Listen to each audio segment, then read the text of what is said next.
Ah, diba? Perfect ay dito guys, diba? Ay, yung daan palabas. Sa una jud ano kay kuan? Man? Wa. Parcel ah. Parcelina. Papalay ma?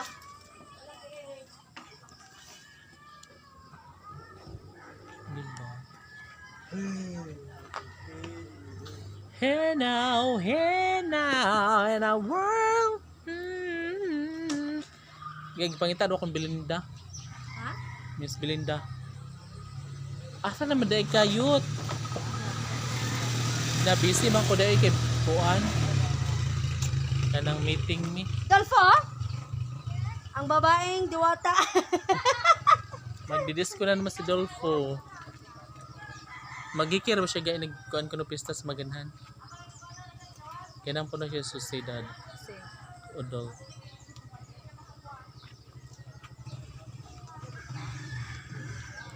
Umuha ba kung Maganhan kay masangit ko lang Ate Ima? Ate Ima, baka sila bayabungad ba? oh, bitaw. Sila yun na.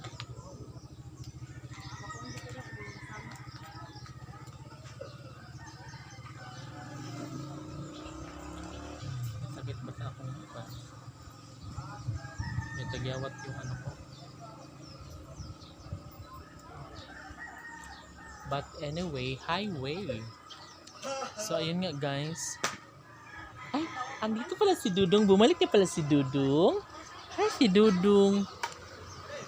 Guys, yung mga alaga kong aso guys, meron silang mga kati-kati and hindi ko po sila na bilhan ng gamot kasi hindi pa ako nakapunta sa bayan. So kawawa nga sila guys kasi panay ang kati-kati nila. And ayoko pa naman na magiging ganun sila guys kasi baka dumami ang kati, diba? And kawawa kasi kamot ng kamot. And silang dalawa pa guys, pero mas malala yung kay sa mama niya Missy. Kay White naman is kaka-start pa lang kay Missy guys. Ay ano na talaga yung likod niya, medyo natanggal na yung ibang balahibo and kawawa talaga and lagi nangangati. Yeah, and yun lang guys, no? Kasi medyo hapon na at malapit ng dumilim. So again, it's me and Marie Kids and welcome to my channel. Don't forget to like, share, and subscribe. Okay? Dong, asan ka na, Dong? Dali nga rin.